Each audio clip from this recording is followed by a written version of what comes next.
Selamat datang di konten yang sudah ditunggu-tunggu oleh ribuan, bahkan puluhan ribu, bahkan ratusan ribu, bahkan miliaran dari warga-warga yang tidak pernah merasakan keadilan Son di negeri Konoha. Tapi maksudnya Son, emang apa sih ketidakadilannya sih? ya ada banyak ya ketidakadilannya karena saya dengar-dengar ada misalnya contoh nih ya, di negara nan jauh di sana ya kan ada anak pejabat yang nabrak mahasiswa Son katanya Son. Saya dengar Son katanya. Tabrak menjadi. Apa wae tak tabrak, sing menjadi penghalang gitu katanya ya kan. Ternyata ini dihalang-halangi justru Halang-halangi ya. tapi mudah-mudahan sih segera terwujud ya keadilan ya Son ya. Karena kita juga mendoakan mudah-mudahan mendiang yang sudah ditabrak itu diberikan tempat di sisi Tuhan yang Maha Esa ya Son ya kan. Iya. Kita yakin pasti in the end itu keadilan itu pasti akan ditegakkan Son harusnya ya Son ya. Mudah-mudahan ya. Harus. Kalau di luar negeri tapi.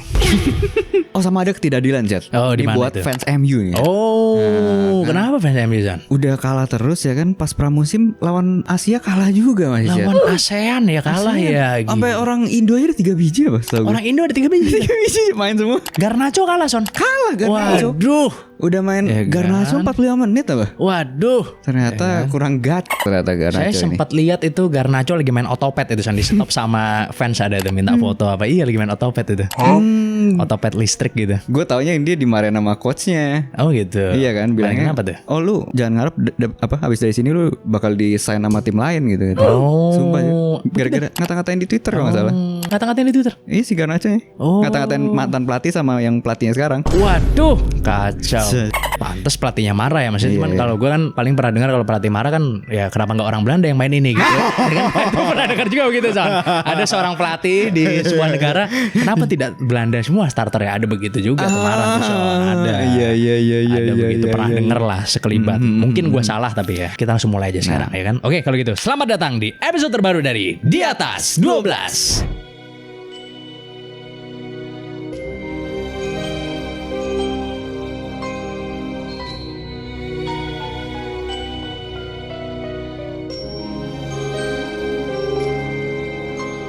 Lo tau gak cerita tentang YouTuber Indonesia yang saking gak bisa tidurnya sampai wafat? Oh bisa? Jadi orang yang gue omongin ini itu bernama Richard Junjungan Siagian. Jadi dia ini adalah seorang seniman tato asal Sumatera Utara yang kemudian pindah dan menetap di Philadelphia, Amerika Serikat. Kenapa dia ke Amerika? Karena dia punya sebuah misi Son, yaitu mengenalkan budaya Batak lewat tato-tatonya kan. Karena dia suka banget sama seni tato, dia juga aktif di YouTube nih buat ngebagiin video-video di mana ngasih lihat dia tuh lagi natoin orang, sama dia kayak lagi bikin sketsa-sketsa tato gitulah. Tapi tato Batak tuh kayak apa sih? Maksudnya tribal gitu atau apa? Bukan tribal, ada khasnya Batak sendiri. Kalau tribal kan khasnya Amerika, kalau nggak salah Amerika, Meksiko gitu-gitu kayaknya di tribal itu. Kalau Batak tuh ada khasnya sendiri. Pada tahun 2015, tiba-tiba si Richard ini mengalami infeksi saluran kemih Son. Tapi karena dia nggak punya asuransi kesehatan, ya dia nggak ke dokter. Soalnya dokter kalau di Amerika kan mahal banget ya, jauh lah dibanding di Indonesia gitu. Karena nggak punya duit, dia ngomong ke bosnya kalau dia itu sakit. Kebetulan bosnya ini ternyata habis ngalamin sakit yang sama Son. Dan dia ini masih punya sisa antibiotik yang namanya ciprofloxacin yang dulu dia pakai buat nyembuhin dirinya. Enggak gimana caranya antibiotik sisa sih. Gimana ceritanya coba? Ya nggak tahu, pokoknya nyisa aja. Emang lu selalu ngabisin kan kadang lu lupa juga kan? Wajib kan tapi ya wajib, tapi kan kadang lupa loh. Bener gak? Akhirnya dikasih deh tuh ke si Richard. Ternyata setelah konsumsi obat itu dia sempat membaik nih. Sampai akhirnya di suatu hari dia mulai merasa aneh. Jadi badannya tuh terasa seperti mengalami tremor internal. Terus badannya berasa capek banget, kepalanya suka pusing-pusing, dan ototnya tuh terasa seperti semakin hari tuh semakin melemah gitu. Terus sendinya dia tuh juga suka nyeri-nyeri gitu dan lain-lain. Tapi ya emang infeksi saluran kemihnya sembuh sih. Sampai akhirnya di suatu hari dia menyadari gitu bahwa belakangan ini kok dia kayaknya susah banget buat tidur. Bahkan dia sering gak tidur sama sekali tuh. Tentunya hal ini bikin dia berasa kayak zombie ya. Kan lu tahu sendiri tuh kalau misalnya kita gak tidur rasanya kayak apa. Iya parah sih. Sampai akhirnya di suatu hari dia dapat kabar buruk nih. Ibunya di Indonesia sakit keras. Jadi dia akhirnya terpaksa ninggalin anaknya yang namanya Palu buat pergi nemenin ibunya yang ada di Sumatera Utara. Jadi si anaknya ini tuh dititipin ke temannya dia gitu. Tentunya lagi-lagi karena masalah biaya ya. Kan kalau misalnya bawa anaknya ikut dia kan bolak-balik kan Amerika Indonesia kan mahal kan. Dan dia memang nggak punya banyak uang pada saat itu. Tapi istrinya kemana bang? Ya dia ini udah cerai sama istrinya. Dan katanya nih dia dan anaknya tuh ditinggal begitu aja. Jadi ya si Richard ini ngurus anaknya sendiri. Nah mumpung dia lagi di Indonesia, si Richard sekalian berobat nih. Karena kan di Indonesia biaya rumah sakit jauh lebih terjangkau lah daripada di Amerika kan. Akhirnya dokter pun meriksa dia dan menemukan bahwa Richard ini itu mengidap yang namanya insomnia. Tapi akut kali ya. Nanti kita sampai ke sana. Oke. Jadi dokternya ya langsung ngasih resep obat tidur lah gitu ke dia biar dia jadi bisa tidur. Tapi ternyata obat tidurnya nggak mempan, Son. Paling banter nih, dia cuma bisa tidur 2 jam doang, Son, satu malam. Waduh, paling banter. Itu pun kalau dia minumnya dalam jumlah yang banyak. Richard berada di kondisi ini selama berbulan-bulan sampai akhirnya dia nggak bisa bangun dari kasur sama sekali, Son. Tapi ironisnya nih, Son, nih, dia nggak bisa tidur juga, Son. Udah kayak gitu gak bisa tidur masih. Jadi bangun dari kasur nggak bisa, tapi tidur molor nggak bisa. Paham nggak lo? Iya. Tiduran dia bisa. Jadi semakin dia maksain tidur, semakin gak enak badannya. Dan semakin dia maksa bangun, badannya bakal mohon-mohon biar dia tuh tidur gitu loh, Son. Iya, udah gak kuat lah. Dia pun akhirnya terpaksa kejebak di Indonesia gitu. Sedangkan anaknya masih di Amerika. Karena dia gak bisa tidur, akhirnya dia mulai bikin video YouTube lagi yang isinya ngejelasin penyakitnya. Bahkan ada salah satu videonya nih, Son, di mana dia tuh mohon kepada neuroscientist siapapun pokoknya yang bisa nyembuhin dia. Dia mau disuruh ikut eksperimen apapun dan perlakukan gue seperti tikus lab deh, gak apa-apa katanya. Iya. Wah, parah. Saking desperate-nya dia. Karena kayaknya dia udah mau meninggal bentar lagi gitu, Son. Dia ngerasa gitu kan. Dia ngerasa begitu. Terus di channelnya dia nih, dia juga nge-share video pas dia lagi mau tidur gitu, Son. Pas dia udah hampir banget lelap nih, tiba-tiba badannya tuh kayak kehentak gitu. Akhirnya dia bangun. Jadi dia udah mau lelap, kehentak bangun. Iya, kayak gue pernah ngerasain kayak gitu-gitu deh. Iya, pasti kita pernah gak sih? Itu bisa sehari bisa 50 kali, Son. Dan ke dia, Son, lo bayangin, Son. 50 kali sehari. Iya. Gak enak kan rasanya begitu. Enak. Kita main seminggu sekali mungkin ya, atau sebulan Kalau sekali. kita kan palingan gitu. rasanya kayak mau jatuh akhirnya bangun gitu kan. Iya. Nah, gue nggak tahu kalau dia rasanya seperti apa, tapi dia kayak kehentak gitu. Iya. Bahkan obat yang tadinya bisa ngasih dia tidur walaupun cuma 2 jam itu udah nggak ngefek sama sekali lagi, Son. Mau dia minum berapapun obat tidurnya, Son. Sampai-sampai ada di salah satu videonya gitu ya, dia bilang kalau dia tuh mau aja kalau misalnya disuruh nuker 2 kakinya cuman buat tidur selama 3 jam sehari, Son, katanya, Son. Saking desperate nih, mau dia nuker kakinya, Son. Sampai akhirnya di suatu hari dia mulai kehilangan kewarasannya, Son. Wajar ya, soalnya udah nggak tidur lebih dari setahun, Son. Lu bayangin, setahun dia Emang nggak tidur, Son. Bisa ini. Ya dia sih ngeklaimnya begitu. Kalian masih bisa kok kalau misalnya mau nonton channelnya dia, masih ada sampai sekarang video-videonya semua caranya di YouTube. Jadi dia ini mulai-mulai bikin video tapi ngomong-ngomongnya tuh nggak jelas gitu, Son. Hal-hal yang di luar nalar lah yang diomongin. Sampai akhirnya di tanggal 4 Desember 2016 Richard mengupload video terakhirnya, Son, di mana dia ngomongin cara untuk membengkokkan hukum di Indonesia, Son.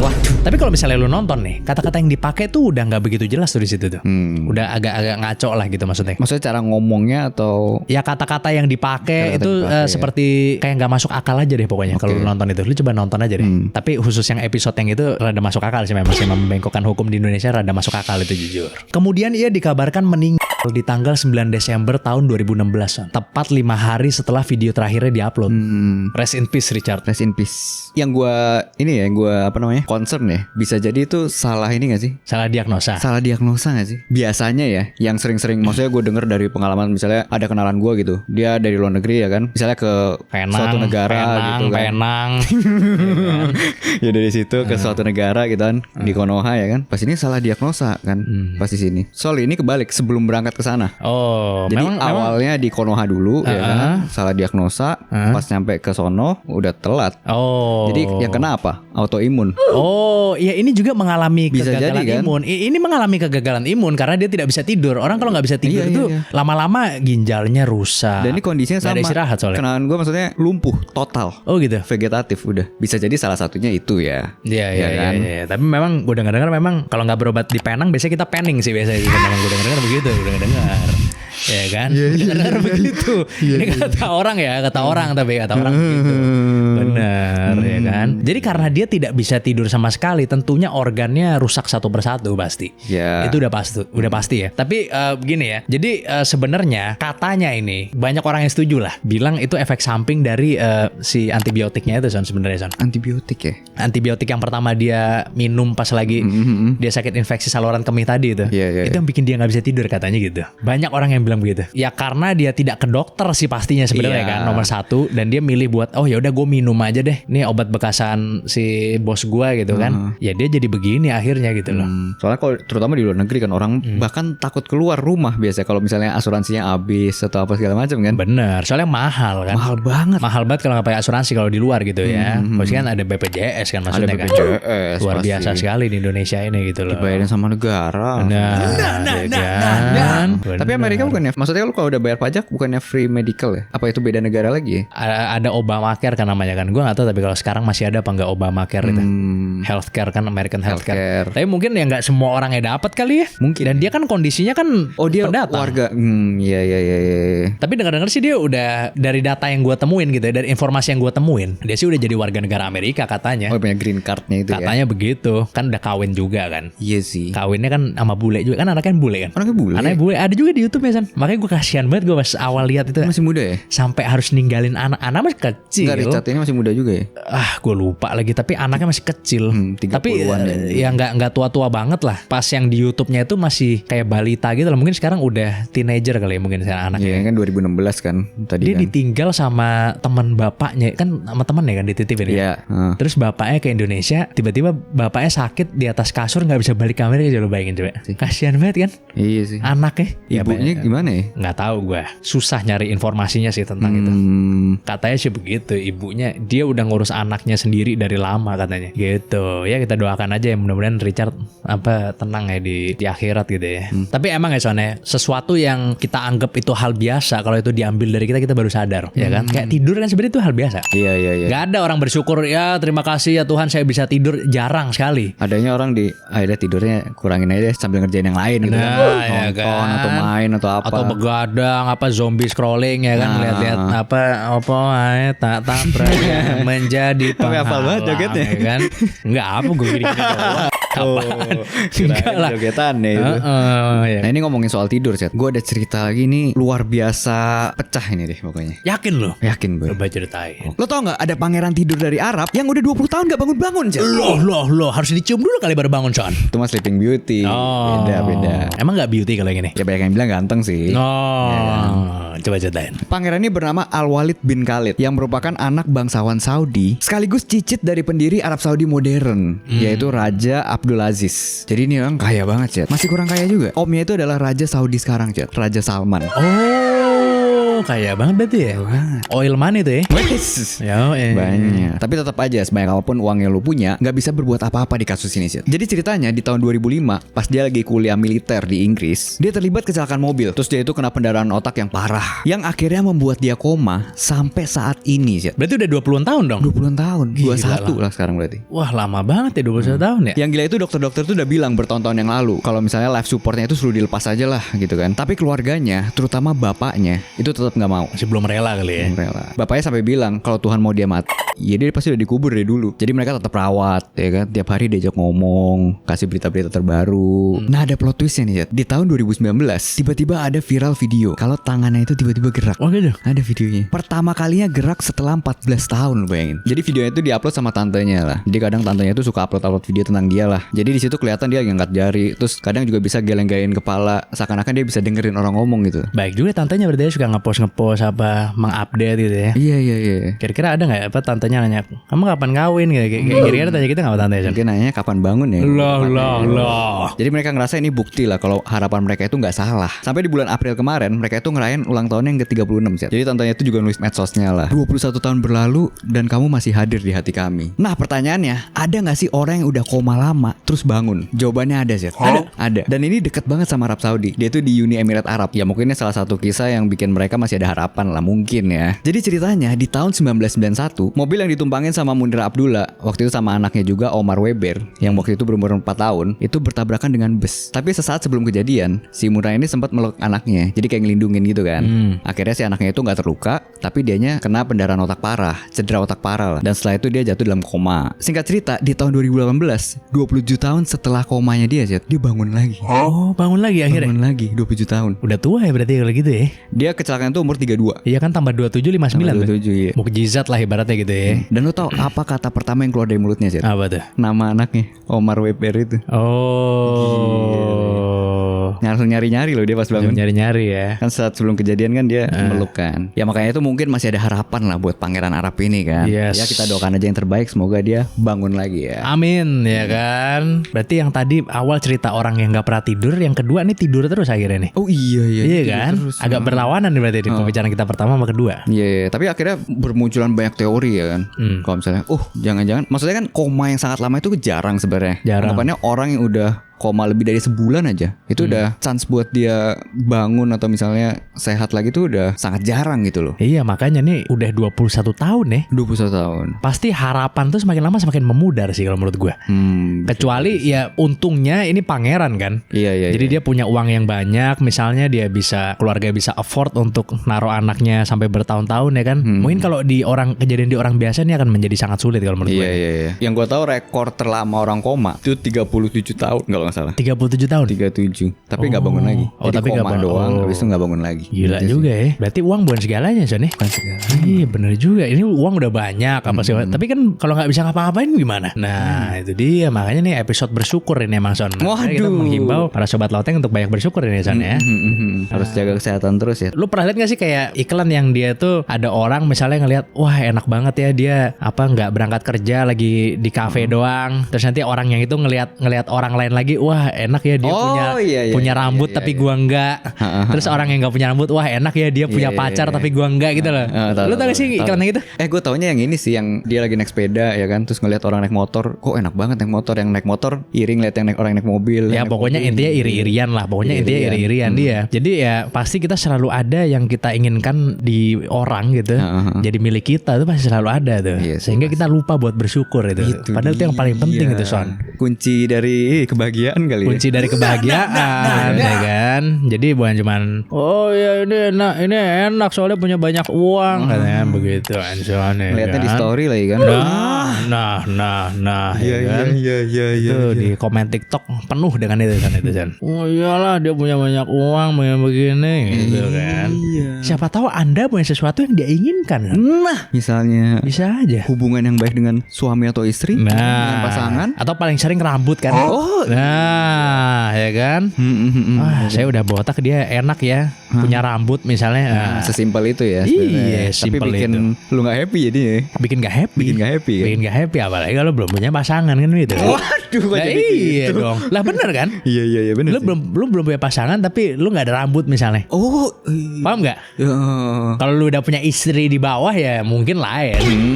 Ya kan begitu. Tapi bang.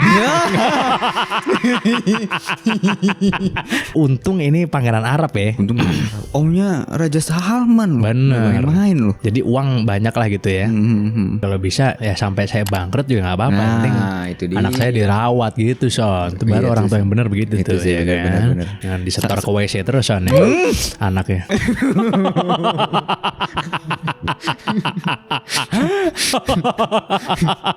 Ya kan begitu. Mending tadi kalau ente sampai kering kan? Sampai kering kan? Enggak lah, kering dari mana? Kayak gurun Sahara kan? Soalnya kan dari mimpi kalau gue. Jadi pas bangun udah rada kering sih emang sih. Iya. Jadi anak tuh disayang, bukan disentor gitu. Kata-kata hari ini tuh ya. Tapi gue jadi inget yang tadi film sih. Tapi dia sama pasangannya ya, bukan sama anaknya. Sama Korea nih, istrinya. film Korea. Bukan, Korea. Langsung ini di-skip aja western kalau dong. oh, Western. Kayaknya udah tua lah orang ini kan. Bapak-bapak ini udah tua ya. Kaya banget. Konglo ya kan. Dia waktu itu di interview gitu kan, istrinya udah meninggal. Di interview sambil makan topoki. Bener enggak? Enggak. Bener enggak? Ramyun waktu itu. Sama odeng. Jadi dia ini pas di interview kan, mau gak lu nuker apa, maksudnya ngasih duit berapa buat Dagarbi.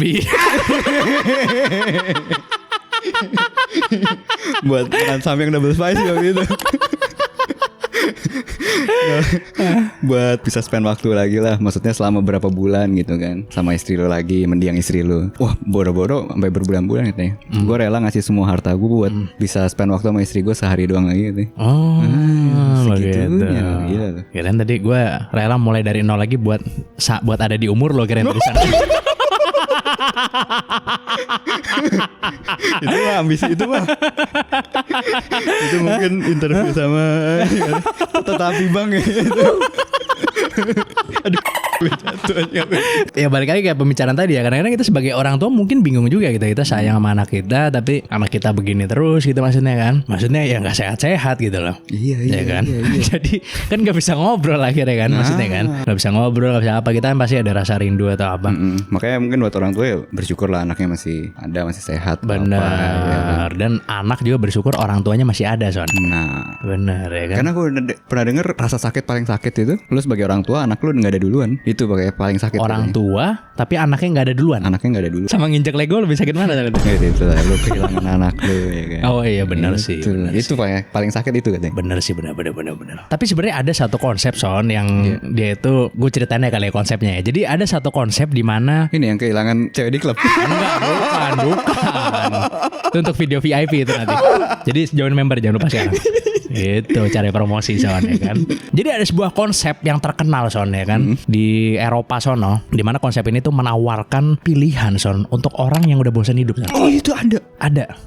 Dan ini viral banget konsepnya. Waduh. Gue ceritain deh. Oke. Lu tahu gak sih ada roller coaster yang dibikin khusus buat orang yang pengen mati Son? Emang ada beneran ini? Ada beneran.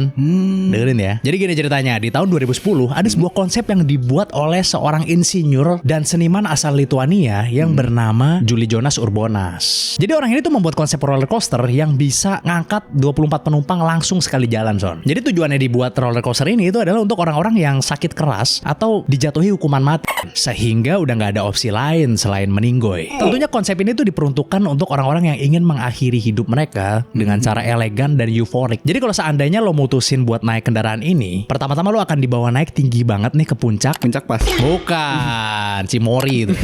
Yang tingginya itu bisa mencapai 500-an meter Son. Wih tinggi banget tuh. Jadi roller coaster ini tuh naiknya pelan dulu gitu Son, biar para penumpang tuh bisa merenung dulu untuk terakhir kalinya. Abis itu pas sampai atas, kalau misalnya dia tiba-tiba berubah pikiran, wahananya bisa berhenti Son. Dan dia bisa dikeluarin dari situ. Iya pasti ada sih. Iya. Yang berubah pikiran pasti ada sih. Bener. Jadi setiap penumpang ini dikasih tombol darurat gitu. Jadi seandainya dia tiba-tiba berubah pikiran, dia tinggal mencet tuh tombol, abis itu ntar bakal dikeluarin dari wahananya. Katakanlah seandainya lu milih lanjut gitu ya, lu kemudian akan diluncurkan dari ketinggian 500-an meter dengan kecepatan mencapai 360 km per jam Son. Uset. Lalu kemudian lu akan melewati 7 lingkaran loop yang semakin lama semakin mengecil gitu. Jadi fungsi dari loop ini itu adalah untuk mempertahankan yang namanya G-force atau gaya gravitasi selama sekitar 60 detik Son. Lama banget sih. Kalau lu pernah lihat video orang kena G-force nih, 3 detik aja udah kalang kabut kan. Bahkan beberapa ada yang sampai pingsan gitu.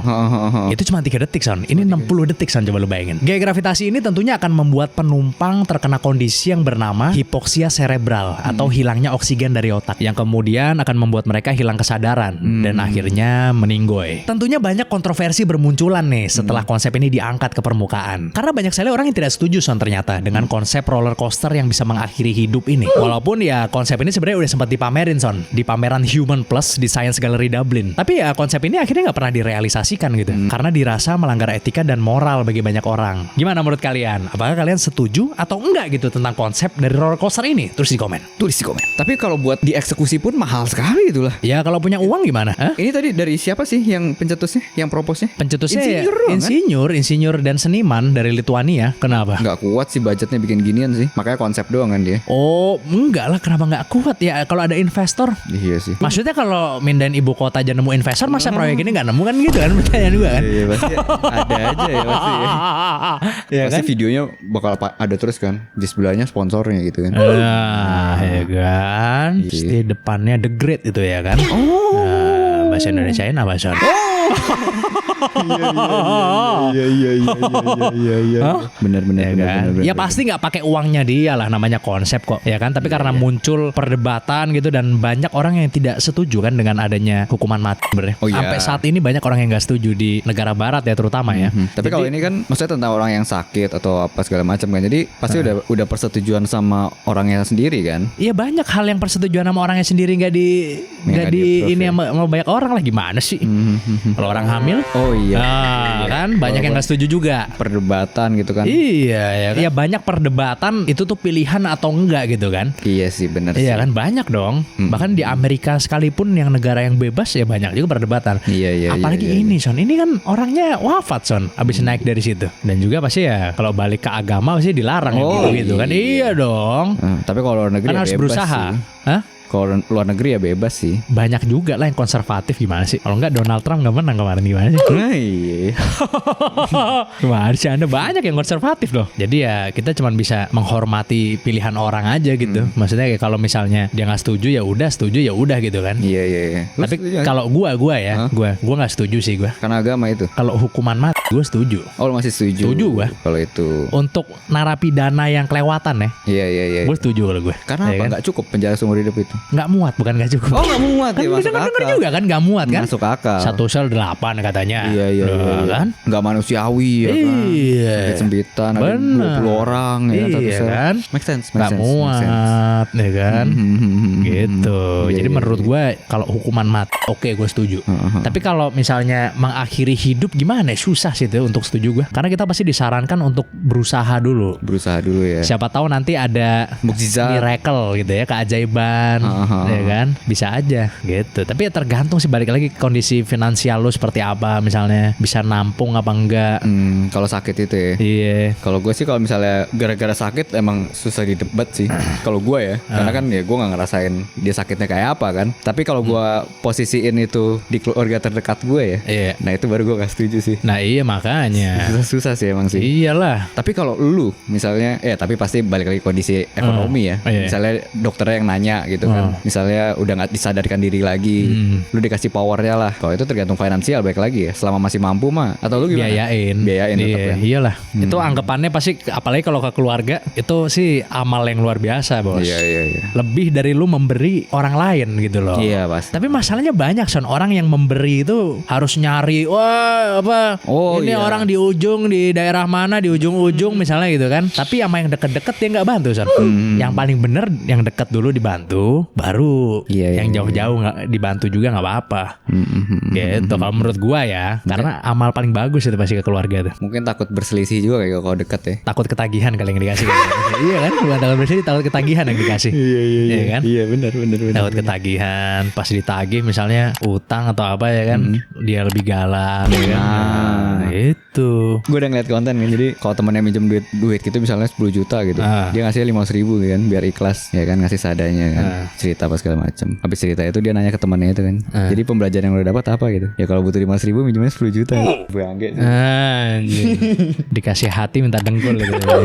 Balik dikasih dengkul minta hati gitu, ya kan. Nggak masuk akal tuh orang-orang begitu ya kan. Emang paling bener kalau soal hutang perhutangan tuh emang agak berat emang kalau misalnya ke teman gitu kan. Iya. Paling bener kayaknya minjem ke bank aja kayaknya itu emang. Paling bener kayaknya. Ya gue sih nggak pernah minjem ya maksudnya ya. Karena gue paling anti sama minjem dari dulu emang. Iya. Paling anti gue sama minjem dari dulu. Minta. Enggak lah, minta apa lagi minta ya kan. Enggak. Kalau nomor baru minta itu. Kalau duit enggak. Ya memang ada yang bilang kalau keuangan sulit carilah wangsit gitu San. Ya kan. Wangsit. Bener. Atau kalau mau naik pesawat, pastikan Anda duduk di standing seat San. Wis. Begitu. Begitu. Iya. Pasti pada nggak tahu nih standing seat San. Pasti pada nggak tahu nih, gue ceritain ya. Oke coba. Lo tau nggak ada kursi berdiri di pesawat biar Gen Z bisa semakin sering healing Zat? Waduh, ini berita baik untuk Gen Z. Coba ceritain. Beberapa lama yang lalu viral banget Zat, berita tentang maskapai budget yang mau ngeluarin standing seat atau kursi berdiri di tahun 2026. Oh, kursi berdiri ya. Kursi berdiri. Jadi ada perusahaan Italia yang namanya Avio Interior yang bikin desain kursi namanya Skyrider 2.0. Ini tuh kurang lebih seperti saddle sepeda lah bentukannya. Kayak jok sepeda gitu Kayak ya. jok sepeda. Jadi lu nggak fully duduk, lu nggak fully berdiri juga. Wah, Gen Z sangat familiar itu dengan jok sepeda tuh, Son. Loh, Ya iya kan? juga ya. Iya. Dan menurut laporan, beberapa maskapai di Eropa itu udah mulai pertimbangin tentang konsep ini juga. Soalnya katanya sih bisa muat 20% lebih banyak penumpang sih dalam satu penerbangan. Terus juga ngurangin berat kursi sampai 50%. Jadi otomatis lebih hemat bahan bakar. Dan yang pasti harganya akan jauh lebih murah sih. Estimasinya kurang lebih bisa 20-40% lebih murah. 20-40%. 20-40%. Lumayan itu. Lumayan banget. Di sini sih pasti laku keras itu. Iya kan? 25% aja. Nah, Nggak usah banyak-banyak maksudnya. ke Bali 500.000. Wow, kasih tahu bos RS ya, Son, 20% udah cukup kalau di sini. Sama bos Garuda juga jangan lupa ya, Son, kasih tahu ya, Son, ya. 20% sudah cukup. Garuda Food maksudnya. Snacknya kan 20. Bener, iya bener juga, tuh. Iya. Tentunya kita sebagai Gen Z ya kan dikenal sebagai generasi yang prioritasin experience dan healing. Oh, tapi kan kita Gen Z awal, Son. Sama emang Zaman Gen Z. dahulu kala ya. Gen Z 98 sama emang sama kita. Oh iya. Tapi budget kita kan juga terbatas. Nah makanya standing seatnya adalah solusi dari semua permasalahan kita, Zat. Bahkan experience-nya pun bisa langsung didapat, ya kan, pada saat take off udah langsung dapat, Zat. Udah langsung diri kan, ya kan. Oh iya benar juga sih, benar. Dan pasti ngeluarin bagasinya lebih cepat ya, Son, ya. Oh. Kan udah berdiri. Oh iya. Iya kan? Tinggal gini doang. Ya kan? Tinggal gini doang. Langsung jalan, cepet. Tapi semurah ini sih kayak gak dapat bagasi sih. Gak dapet kali ya, ditenteng kali ya. Pasti ngambilnya udah kayak logo Air Jordan itu. Kakinya kebuka gini kan, duduk di saddle. Kakinya duduk di jok gini, kebuka terus gini tangannya kayak logo Air Jordan. Tapi tentu aja gak semua penerbangan punya fasilitas ini sih. Karena ini khusus penerbangan yang pendek aja. Jadi kurang dari 2 jam baru bisa ada fasilitas ini. Oh, karena kalau lebih dari 2 jam mungkin kelamaan ya. Kelamaan. Iya benar. Soalnya kalau datang ke acara aja pingsan apalagi berdiri 2 jam gitu di pesawat, bener nggak? Iya, Bener nggak? iya, Oksigen iya, tipis bro, nelan ludah mulu tuh pas itu. Ya kan biar kupingnya kebuka. Biar kupingnya kebuka des. Iya bener. Nelan ludah mulu pas itu. Ambil gini nelan ludahnya kan. Apa demi murah serak turun berok ternyata. Nah, ya mungkin untuk warga Manggarai udah sesuatu yang biasa sana. Plus tangannya gini kan. Ya nanti kita lihat ya perkembangannya gimana ya. Karena sampai saat ini sebenarnya belum ada maskapai yang secara resmi bisa sih. Belum official ya. Belum official. Katanya dengar-dengar tahun 2026 katanya. Iya tapi masih Kiamat. Enggak bercanda. kerendam. Tapi udah mulai banyak lah maskapai yang low budget kayak Ryanair atau apa segala macem udah berminat. Yang menghalangi ya karena masih pada khawatir sama keselamatannya lah. Iya takutnya, maksudnya beltnya gimana kira-kira ya, gitu apalagi ya. pas turbulence ya kan pas goyang. Nah, ya. Suruh kasih tahu aja ke AirAsia atau Garuda Son. iya, Sediain tiang aja. Tiang aja cukup kan? ya. Genji udah bawa belt sendiri Son. Karabiner ya kan. Cetak nyantol langsung. Udah cukup. Iya. Tapi sebenarnya ada gak sih cara lain supaya harga tiket semakin murah gitu kan? Beli jauh-jauh hari bukan? Oh boy, enggak ini gak ngomongin promo nih. enggak. Tentunya banyak juga maskapai yang berupaya supaya harga tiket pesawatnya semakin murah ya kan. Contohnya menghilangkan fasilitas gratis ya kan, kayak makanan, minuman ya kan, bahkan bagasi juga. Oh iya banyak yang begitu. Sama jarak dengkul juga dikurangin juga ya kan, jarak dengkul. Iya ada juga Iya, itu. kan? Sama misalnya satu maskapai ini pakai satu jenis pesawat aja gitu. Misalnya Boeing 737 aja. Benar. Supaya maintenance-nya lebih murah ya kan, sama semua rata. Benar. Pelatihannya juga gampang ya kan. Iya. Kalau yang paling ekstrim nih itu Ryanair lagi Chat. Ryanair itu ya. Ryanair ini lagi. Di tahun 2010 CEO-nya itu Michael O'Leary. Dia itu lagi diinterview sama Bloomberg. Jadi dia ini bingung Chat. Setelah melatih MU mau melatih mana lagi? Bukan ya? Bukan. Jadi dia bingung kenapa dalam satu pesawat itu harus ada 2 pilot. Oh iya. Kan satunya co-pilot. Jadi dia punya ide kalau ngurangin separuh dari kru kokpitnya itu. Satu doang berarti? Satu doang berarti. Oh, soalnya kan kadang kan ada 4 juga pilot kan? Iya, tapi Iya pokoknya kan? separuh. Sisanya komputer aja. Buat main TTS pilot nih? Ah, Enggak, bukan. jadi anggapannya ya udah satunya pakai komputer aja lah. Atau ada cabin crew diajarin aja supaya jadi backup ya kan. Kalau misalnya pilotnya kenapa-napa, Bener. suruh cabin crew aja Suruh nih, masuk training. cabin crew-nya. Kalau pilot iya kan? Iya bener sih. Ya iya benar. Iya. Tapi kalau disuruh pilih pilot yang satu atau kursi berdiri ya mending kursi berdiri sih. Lebih aman ya. Lebih aman. Iya. Gimana menurut kalian? Kalau kursi ini udah rilis, kalian bakal mau coba nggak? Yes. Tulis di komen. Kalau kita sih pasti akan mencoba ya Son, ya. Pasti dong. Sekali lah seenggaknya penasaran ya. The true experience. Bener. Tapi sama pacar gitu lo ajak gitu. Ya kan experience kan. Ajak. Cewek gitu misalnya lu mau pergi sama cewek lu misalnya. Mungkin sekali-sekali lah. Cobain berdiri di sini gitu. Lo ajak gitu. Ini sekali-sekali. Standing shit. Sebagai Gen Z kan emang demen experience. Oh iya benar Prioritasin juga. experience. Walaupun di akhir experience itu dia pasti mengatakan fuck waktu selesai Jason. Selesai duduk di standing seat. Dia pasti ngomong fuck itu gue yakin tuh ya kan. Tapi pasti akan ada nyoba lah. Nyoba gitu ya. Iya. Wah iya. gitu. Setahun sekali lah. Tapi gue penasaran aja sih Jajannya juga nyoba setahun deh. sekali. Iya. Tapi sendiri aja lah kalau saya kayaknya. Iya. Mau lu sendiri jalan. Iya, jajannya sendiri misalnya ada nyari di sana acara. ya? Oh enggak lah. Misalnya ada acara apa kan? Oh. Ya kan? Jalan sendiri duduk situ. Kemaya? Enggak lah. Sendiri. Kurang sendiri. ajar Anda. Sendiri kan? Oh iya. Iya.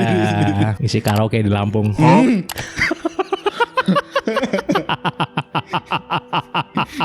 Ya kan begitu Son. Nyoba aja sendiri atau sama temen lah yang laki-laki gitu kan. Penasaran sih emang bakal kayak apa gitu. Penasaran bener. Masih pasti akan banyak genzi-genzi yang pakai keker gitu ya Son ya setelah ya betisnya, kan? ya Bener. Setelah naik pesawatnya sambil berdiri ya kan. Terus nyampe tempat ikut maraton Son. Nah ya kan. Itu Paham buat gak sih? pemanasan dulu ya kan. Iya buat pemanasan bener dulu juga. itu. Buat yang suka ini ya running. Iya running ya kan. Oh, Jangan pas lupa banget tuh. iya sepatu Itu harus karbon, jangan lupa. Tapi mungkin ini ya bedanya, maksudnya negara maju sama berkembang ya kan. Pasti kok di Indonesia gue yakin akan sangat mendukung ya kan orang-orang kan. Daripada Laku pasti. mencoba. Tapi kalau di luar negeri gue lihat komen-komennya tuh wah Banyak yang nggak mau ya. banyak banget yang kayak ini nggak manusiawi. Apa? Iya, Mending iya. tolong jangan dibeli tiketnya, jangan support konsep ini apa segala macam. Tapi bule-bule itu yang paling seneng backpacker gitu Iya, kan iya. sebenarnya. Iya. Gue nggak tahu juga sih tapi kalau di sini kan ya paling banyak rusuh tuh ya kan. Bule-bule backpacker tuh banyakan tuh. Iya. Mungkin itu yang udah cukup wealthy kali ya, yang cukup mungkin. uangnya cukup gitu, yang merasa loh ini tidak manusiawi gitu. Iya. Nah kalau kita nggak punya uang mana ada manusiawi nggak manusiawi, bener nggak? Nah tuh. Laku pasti itu di sini tuh. Gua aja pengen nyoba, penasaran gue. Ente mah pasti nyoba. Iya sekali tapi gue masih malah pulangnya bisnis kelas lagi, masa kereta tapi kereta panoramik bisnis kelas. Jadi ini bisa dibilang ini merupakan inovasi baru ya. Katanya kalau nggak salah tahun 2026 ya. Katanya Gue denger sih di beberapa berita katanya tahun 2026 akan mulai diimplementasikan di akan pesawat-pesawat. mulai lah berita-beritanya ya kan. Iya kan. Bener. Tapi yang bingungnya emang ini di Eropa loh mulainya loh. Di Maksudnya Eropa. budget gini ya. Padahal harusnya negara yang menginovasikan ini negara third world country biasanya ya. Iya kan? Negara dunia ketiga gitu. Iya makanya. Jadi ya selalu ada inovasi baru gitu ya. Nah gue ada salah satu inovasi baru juga nih. Cerita tentang inovasi baru yang menurut gue ini luar biasa banget. Sangat mind blowing gue pertama kali denger tentang inovasi ini. Ini tentang tembok Cina yang baru Son. Udah denger apa belum? Belum. Gue ceritain ya. Oke. Lu udah tahu tembok Cina yang baru belum? Ini ekspansi maksudnya. Bukan dong. Jadi ceritanya gini, Cina ini lagi bikin tembok baru di tengah-tengah gurun Son, yang namanya gurun Kubuki. Kalau udah sampai kamar baru kubuka gitu. Astagfirullah. Kalau udah selesai aku bagi gitu. Kalau tembok Cina yang lama itu kan panjangnya sekitar 21.196 km ya. Iya beneran panjangnya segitu. Yang membentang dari timur ke barat. Emang sepanjang itu gitu. Makanya banyak yang bilang tembok ini tuh bisa kelihatan kan dari luar angkasa. Kan lu pasti pernah dengar tuh. Iya. Walaupun sebenarnya nggak bisa dilihat pakai mata telanjang. Jadi sebenarnya nih buat ngelihat tembok Cina dari luar angkasa itu harus difoto dulu, terus habis itu di zoom berkali-kali Son, baru kelihatan sebenarnya. Kalau pakai mata telanjang nggak kelihatan itu sebenarnya itu. Iya. Jadi kalau pernah denger itu, ya itu hoax gitu ya. Karena dikonfirmasi sendiri oleh astronot Cina yang bernama Yang Liwei. Jadi dia bilang kalau dia tuh nggak bisa lihat tembok Cina dari luar angkasa. Padahal dia astronotnya Cina. Nah kali ini Cina mengagetkan dunia lagi nih Son, dengan membangun tembok baru yang panjangnya itu sekitar 400 km dan lebarnya 5 km Son. Pasti lu bertanya-tanya kan, buat apa sih bikin tembok lagi? Jadi dia bikin tembok lagi ini itu sebenarnya untuk membangun pembangkit listrik tenaga surya terbesar Son di dunia. Lebarnya 5 km loh. 5 km panjang 400 km. Buset. Tembok ini dijuluki sebagai The Great Solar Wall. Tentunya nama ini terinspirasi dari nama The Great China Wall ya, atau tembok Cina yang zaman dulu gitu. Karena memang proyek ini tuh dilindungi oleh tembok juga gitu. Bedanya kali ini temboknya bukan buat pertahanan, Tapi ya biar nggak ada yang buka warung di situ Son. Gitu. Kalau proyek ini selesai, katanya listrik yang dihasilkan di proyek ini itu bisa cukup untuk memenuhi kebutuhan listrik kota Beijing Son. satu kota. Satu kota Son. Buset. Which is itu ibu kota Cina, Beijing. Karena digadang-gadang proyek ini tuh bisa menghasilkan listrik sebesar 100 gigawatt Son. Buset. Yang dihasilkan melalui jutaan panel surya yang menyerap 3.100 jam sinar matahari setiap tahunnya Son. Itu satu panel surya tuh Son, nyerap 3.100 jam. Menurut laporan dari China Daily di tahun 2023, kebutuhan listrik di Beijing itu sekitar 135,8 miliar kilowatt per jam Son. Sedangkan pada tahun 2030, The Great Solar Wall ini bisa menghasilkan 180 miliar kilowatt per jam Son. Wah, tutup itu. Ketutup, masih sisa 40-an miliar kilowatt per jam lah. Yang nantinya akan didistribusi ke kota-kota lain tentunya. Tapi kota Beijing ibu kotanya ini udah aman Son dari panel surya ini doang kalau udah jadi ntar. Gila. Kalau seandainya proyek ini udah jadi, Cina bakal punya PLTS terbesar di dunia. Jauh melampaui peringkat duanya yang kira-kira menghasilkan cuman 4,74 miliar kWh per tahun Son. Wah, jauh banget. Jauh kan? Iya. Dan yang lebih gilanya lagi, peringkat duanya ini dari Cina juga kan? Ngalahin rekor sendiri ya. Tempat ini namanya Gonghe Solar Park. Jadi memang Cina ini sudah ada di peringkat 1 dari dulu. Tapi dia mau ngalahin lagi peringkat Lagi, satunya ini. Gak bakal kekejar lagi itu. Kalau 4 miliar aja gak kekejar kan. Iya. Jadi saat ini Cina udah menduduki peringkat 1 nih sebagai negara dengan kapasitas PLTS terbesar di dunia Son. Dengan kapasitas 414,5 gigawatt Son.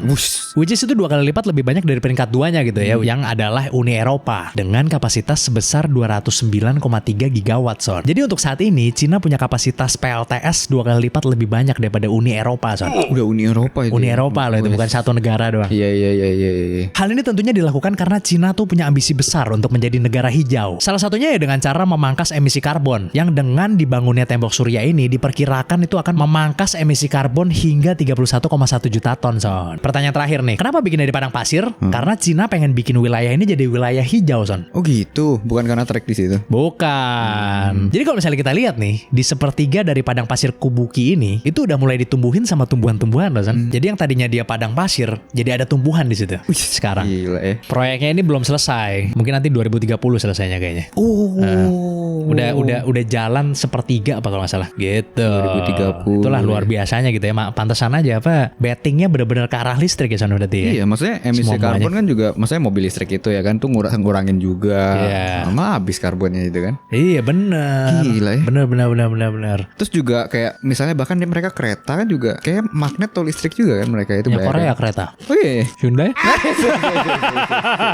Bukan yang itu. Ngomongin Cina, Bo. Ya, ini yang pakai rel ini. Oh, Iya. yang lewat apartemen itu. Nah. Di Chongqing. Iya kan, lewat apartemen. Ada lagi. Udah banyak yang pakai listrik gitu ya. Mereka sepertinya all in di listrik sih, kayak kalau gue lihat Cina nih perkembangannya kebanyakan ke listrik gitu. Berarti siap-siap untuk pengusaha tambang ya kan di suatu negara itu harus mikir exit plan mungkin ya. Kontraknya diperpanjang dulu tapi kan, ya kan. Sampai proyeknya berakhir kan, udah selesai, udah. Ya. Energi terbarukan semuanya fokus. Terbarukan, Energi surya. energi apa segala macam. Sampai ya kan, bikin lagi. segede itu loh. Iya Untuk PLTS doang, gila banget kan. Bingung loh. Ternyata Iya. masih ada lahan segede gitu loh. Iya banyak. Banyak sih ya. Banyak. Di apa sih tadi tuh, di wilayah tenggara dari Cina kalau nggak salah. Ya kalau lahan di Guangzhou ya memang jarang. Wah, lahan di habis. Guangzhou. Habis itu. Guangzhou. Sisa petak-petak gitu kayaknya sih. Benar, lahan Kongguan baru banyak tuh. Son. Kalau Guangzhou dikit, ya kan. Kalau Kongguang banyak dan enak rasanya. Ya kan? Iya, Nah, itu pasti. masuk Pak Eko dong ya sini kan. dong. Pas tuh kalengnya loh. Kalau di sini ya, naruh kalengnya di sini pas ya. Pas. Ukurannya pas sudah. Jadi kalau ada orang yang nanya ini bapaknya mana ya, ini berdua gitu kan. Itu Gitu, ya Itu kan. dia. Begitu, Son. Jadi luar biasa memang. Padahal sebenarnya awal mula yang nge-push agenda go green itu kan Barat sebenarnya kan. Tapi kenapa jadi Cina ya yang lebih all in gitu? Iya ya, karena kehabisan sumber daya juga kali. Udah kritis gak sih? Enggak sih kayaknya. Makanya- karena dia lihat marketnya ke arah sana gitu. Tapi kan gue bingungnya, harusnya kan orang Barat tahu itu duluan gitu. Kenapa malah Cina yang produksi duluan gitu? Tapi bingung ya, maksudnya itu kan langsung buat segede gitu kan 400 kilo ya kan, lebar 5 km. Maksudnya dengan kondisi saat ini kalau panel surya itu kan masih belum seefektif itu kan, seefisien itu. Misalnya oke lah panel surya gitu, tapi kan nggak 100% energinya dari matahari kan, cuma paling bisa yang efisiennya 10-20% atau 15% ya kan, 20%. Ya tapi itu cukup buat mengangkat ibu kota. Iya ya, maksudnya dia Malah lebih malah. dia berani loh dengan, maksudnya masih kurang banget lah teknologinya, misalkan belum nyampe ke arah sana gitu. Jebret langsung dihajar segede gitu. Iya bener. Atau kalau nggak kan Kalau misalnya kita yang nggak tahu jangan-jangan ya. jangan-jangan udah secanggih itu ya. Teknologi militer ternyata. Wow, bisa jadi. Kan teknologi biasanya kan ke militer dulu tuh. Iya, baru ke retail, ya kan? iya. Yang kita lihat kan yang mungkin di komersil ya kan, sebenarnya cuma 15%. 20% itu bagus banget sih, 15% ya kan. Itu aja mesti mikir-mikir kan. Yang apa katanya BEP kalau dibanding listrik biasa 2 tahun ya tuh. Iya. Pokoknya lama lah. Mendingan dengerin Black Eyed Peas daripada Nah. ngitungin break even point panel surya, Son, bener. Iya. Katanya begitu. Tapi kan kita nggak tahu ya, kan kita bukan pengguna kan. Nah, Kita bukan pengguna. ini negara itu sih. Dan ini negara serius juga. Yes. Dalam mendevelop listrik ini sangat serius sekali, karena kalau dilihat dari kendaraan otomotif itu banyak sekali sebenarnya mereknya yang udah ada. Wih, Di Cina tuh ada ratusan. ya? Iya, ada ratusan merek. Ya kan? Gila. Di sini satu ya ngap kayaknya ya. Iya. 1-2 udah ngap Baru ya. yang tutup tuh kemarin satu denger. Kita jangan Ya menutup kan? rezeki dong. Iya kan? Dengar sih begitu, tapi Iya, nggak tahu iya, isu iya, apa iya, bukan iya, ya. Makanya ya sekarang ya kan perusahaan baterai kan, bukan perusahaan mobil kan katanya begitu. Oh, gitu. Yang nomor 1 nih sekarang yang paling top. Iya. Kan bilangnya dia bukan perusahaan mobil, perusahaan baterai. Oh iya sih, bener juga ya. Jadi all in listrik. Walaupun ada sih Son sih apa agak aneh juga nih mobil nih ya kan. Heeh. Mobil tapi maju mundur, Son. Ada beneran. Mobil maju mundur. Geraknya maju mundur. Hah? Terus? Mau bilang I love you.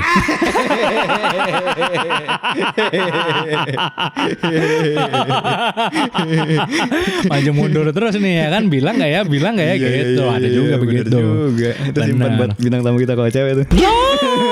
Love, love. Tapi memang Cina nih lumayan hebat menurut gue sih. Karena negaranya sangat mendukung orang yang mau usaha misalnya. Itu sebenarnya masalah legal apa itu dibantu tuh. Iya. Cepet tuh. Iya, Ada iya. subsidi-subsidi. Kalau ekspor subsidi.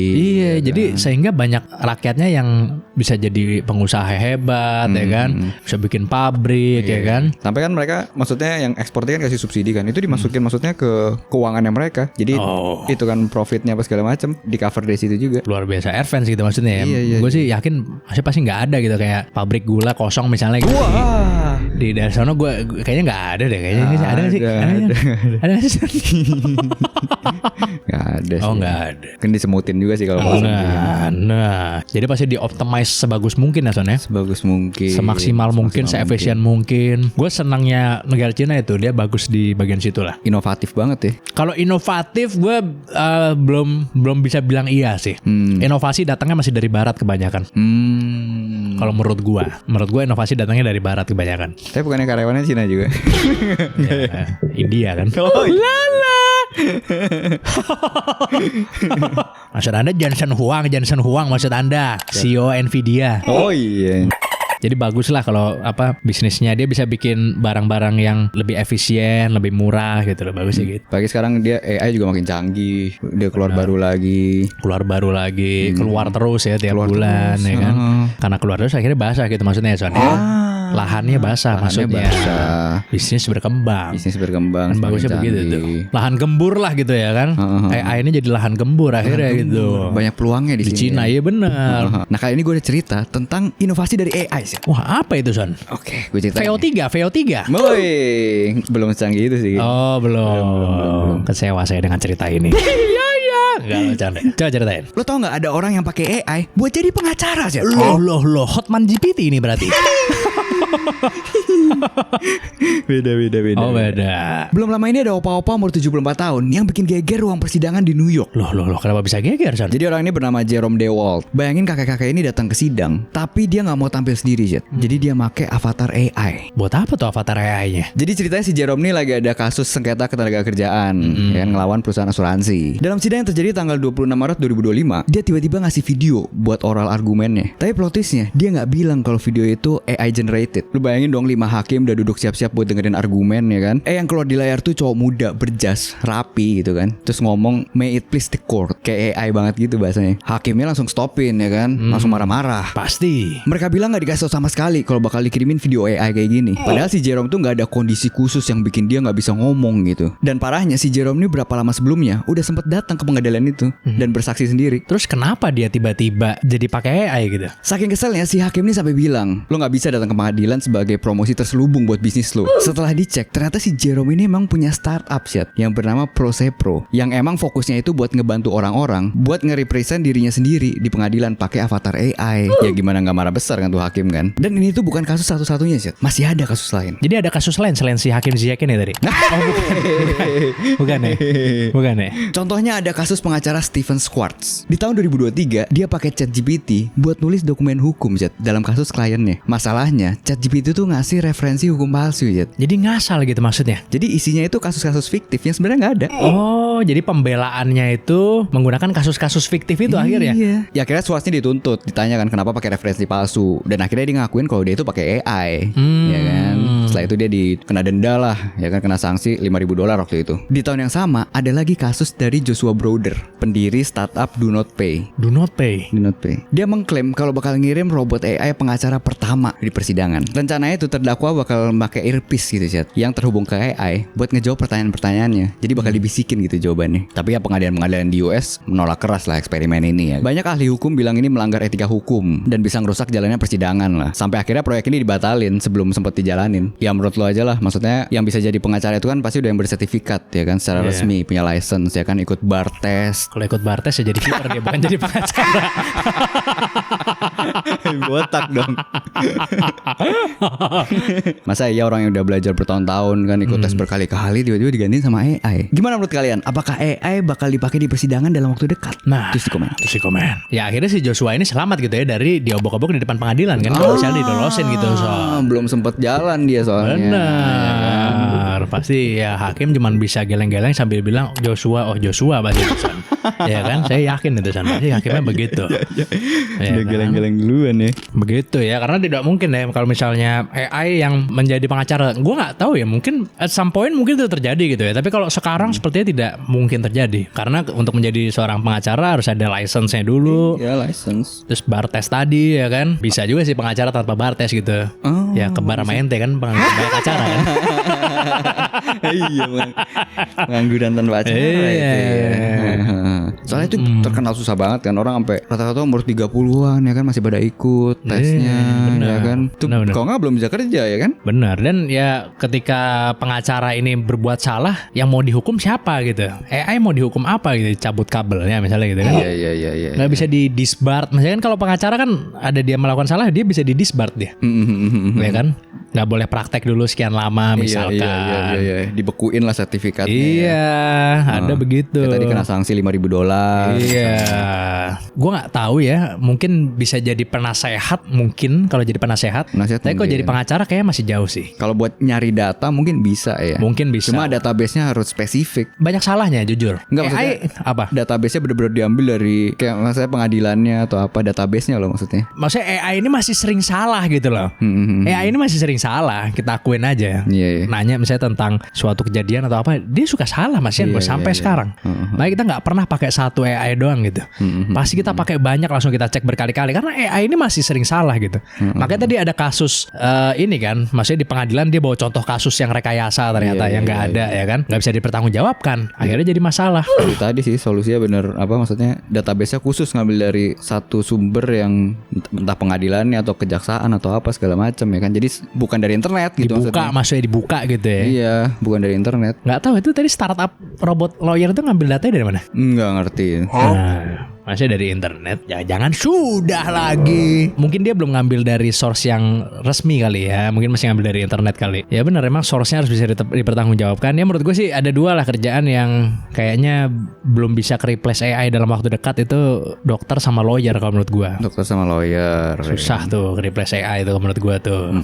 Karena tiap negara beda-beda hukumnya. Iya. Susah. Pagi persidangan ya butuh ya human connection juga kan manusia. Iya. Apalagi kalau di luar kan yang masih ada nggak sih yang 12 juri atau apa segala macam itu? Di Amerika masih ada masih sekarang? Masih ada kan? Masih ada. Itu kan juri. benar-benar butuh. Udah kayak ngelobi itu. Iya benar. Iya kan? Benar. Gimana ya yang ngelobi? Susah juga sih emang sih. Baru Ya, ini nggak tahu, udah nggak dipandang kali sama juri-juri. mungkin AI nggak bisa ya. Kalau AGI gue nggak tahu tapi. AGI kan next levelnya dari AI kan. Iya. Yang lebih pintar lagi gitu. Gue nggak tahu deh. Dia akan bisa punya empati seperti manusia atau enggak gitu. Kita tunggu aja nanti gitu Iya ya. sih, soalnya durasi waktu yang misalnya setahun 2 tahun tuh beda banget sih. Yang kayak yang video yang Will Smith yang makan spaghetti itu. Oh iya memang. 2023 udah kayak apaan tahu, 2025 udah kayak orang beneran. Itu namanya Morse law itu San. Apa tuh? Hukum Morse. Hukum Moore. Iya, perkembangan teknologi itu grafiknya tuh seperti gini gitu. Iya. Seng. Awal-awal pelan, tapi tiba-tiba kalau udah nyampe tuh pus cepet gitu. Gila Gitu. itu 2 tahun udah bisa kayak gitu. Kita berangkat dari BlackBerry sampai AI itu butuh berapa tahun doang paling? Iya. Iya kan? Cepet banget sih. Cepet banget hitungannya. Di bawah 20 tahun tuh udah wah luar biasa perkembangannya, Iya, sinting. 20 tahun sih. Iya kan? Jauh banget sih. Gila, 10 tahunnya jauh loh. Bener. Makanya kita lihat nih 2030 nih kayak apa nih teknologi kan. Benar, jadi ya kita tidak bisa apa-apa ya dengan adanya teknologi ini ya kan. Percuma kita mau membenci seperti apapun ya kan, mau membenci sepenuh hati pun kita tidak akan bisa berbuat apa-apa gitu. Iya. Karena Elon Musk sendiri yang takut dengan adanya AI, dia tuh salah satu investor pertama dari OpenAI gitu loh, OpenAI atau zaman ChatGPT gitu. Iya. Iya kan? Iya. Lagi sibuk berantem sama Trump nih sekarang kan. Nah, ya kan itu. Jadi Elon Musk pun gue yakin nggak akan bisa menghentikan AI. Nggak bisa. Nggak akan bisa menghentikan AI. Nggak Kalau bisa, menurut gue, nggak bisa. maksudnya teknologi ini akan evolving terus, akan berkembang terus. Yang kita bisa lakukan hanya ya beradaptasi. Iya. Itu kekuatan nomor satu manusia. Jangan matikan kekuatan nomor satu Anda dengan cuman bacot-bacotan di internet ya. Akhirnya kita hilang skill adaptasinya ya kan. Iya, Karena iya, kita banyak menyalahkan terus. Wah ini saya begini karena salah perkembangan AI ini. Wah saya begini karena salah pemerintah. Selesai. Walaupun memang salah mereka gitu. Tapi kita lebih baik meratap ke diri sendiri gitu loh. Maksudnya melihat ke diri sendiri, refleksi terus memperbaiki diri. Iyalah. Kelas Elon Musk yang nggak bisa karena ini semua negara udah mulai bikin sendiri ya kan. Udah mulai bikin sendiri. Jadi berkembanglah, beradaptasilah. Oke. Dah sekarang langsung aja kita mulai baca komen. Let's go. Go. Oke, komen pertama dari Night Fate 6353. Yes. Bang, Gen Z udah membesar, jangan disakitin mulu katanya Son. Ini di video kita yang ngomongin tentang ini apa brand rot kemarin. Brand rot. Iya. Kata siapa Son kita mau menyakiti Gen Z Son? Kita kan Gen Z juga kan? Iya. Saya sangat cinta Gen Z Son. Oh, jelas. Iya kan? Iya. Karena itu generasi penerus bangsa gitu. Jadi kita harus mencintai mereka gitu loh Son, maksud gua ya kan. Bener nggak? Jadi nggak mungkin kita menyakiti gitu ya Son ya. Kan masih pada lugu-lugu kan soalnya kan? Oh enggak, ya lebih ke lu gue sih sebenarnya. Individualitasnya tinggi. Lu gue. Iya. Kalau lu gue saya nggak tahu. Nggak tahu. Iya. Justru kita cinta ya Son. Ini salah besar ini ya kan komennya ya kan. Ini night fit salah besar nih. Namun kadang-kadang ya tanpa sadar Son menyakiti Gen Z juga kan. Ya kan Son, bener gak? Mungkin kata-kata ada yang salah ya kan waktu ngomong. Itu dia. Jadi Anda salah tebak ya. Tapi ya saya mohon maaf lah kalau misalnya saya menyakiti hati kalian, oke? Nah, oke, komen selanjutnya dari Dini Sofarini 9303. Sebagai pengajar mata kuliah planktonologi, saya merasa senang mendengar penjelasan Son. Bener banget. Dan bener kata Richard, limbah yang dibuang ke perairan harus dinetralisir melalui IPAL. Sukses terus buat kalian. Yes. Dosen ini ya? Dosen ya? Luar biasa sekali ya. Gila, emang, terima kasih banyak ya udah komen ya. Emang kita kalau walaupun sering nongkrong gini ya, kalau misalnya ada waktu luang itu suka baca-baca jurnal. Iya. Ya, kan, segala macam. Jadi selain Son suka baca jurnal Risa, tadi saya suka baca jurnal juga di internet Son, dari MDPI begitu. Memang itu. MDPI. Apa singkatannya MDPI itu? Medical Data. Jadi saya sering memang baca-baca begitu. Iya benar. Kan sambil minum jurnal kopi juga kadang-kadang Son. Gitu. Terima kasih banyak ya untuk dosen tadi yang komen ya Bu dosen tadi. Semangat terus ya dalam mendidik bangsa ya Son ya. Motivasi kita lebih itu ya. Yes, ya kan. Terima kasih banyak. Dah kalau gitu terima kasih banyak buat kalian semua yang udah nonton dari awal sampai akhir. Tolong tulis komen di bawah karena itu adalah the highest respect for us. Yes, jangan lupa selalu komen, like dan subscribe video-video kita. Yes, jangan lupa juga untuk join member dan join ke Discord kita, linknya ada di deskripsi. Sampai jumpa di episode selanjutnya dari Di atas 12.